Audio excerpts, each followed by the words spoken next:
This is a newsletter by Victor Cheng dated September 7, 2023, titled The Halo Effect.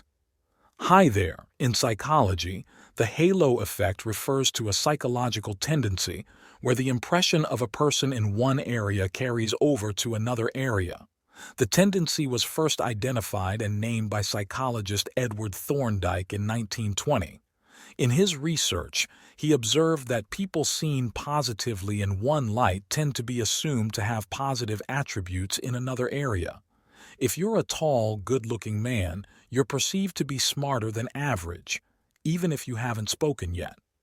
The field of psychology is filled with over a century's worth of academic research on these kinds of cognitive biases. In short, human beings are not objective creatures. They are very much subjective. The halo effect also works in reverse, something I term the negative halo effect. If you're perceived in a negative light, you're often perceived negatively in other areas too. If you're shy, quieter, or more introverted, in many Western cultures you're perceived as less intelligent, less capable, and less competent. If you're a woman or a minority, you're often perceived as less intelligent and less skilled.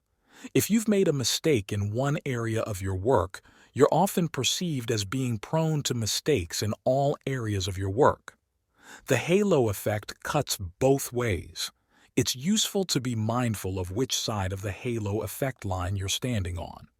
Do you get a positive benefit of the doubt on your thoughts, ideas, and contributions in the workplace, or a negative one? The halo effect, whether positive or negative, is one of the psychological drivers behind gravitas. Gravitas refers to how seriously other people take your ideas. One simple way to improve your gravitas is to be more likable by your colleagues. One factor that drives likability is familiarity and similarity. A very simple way to be more familiar and more similar is to spend time with your coworkers in social settings. In short, meet with them for lunch and talk about things outside of work. Try to find what you have in common with each other.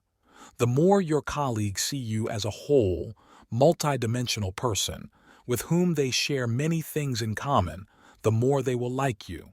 The more they like you, the more positive the halo effect will be, or the more you offset a negative halo effect. Thanks, Victor. Thank you for listening, and please follow us for more insightful content from Victor Cheng and other experts.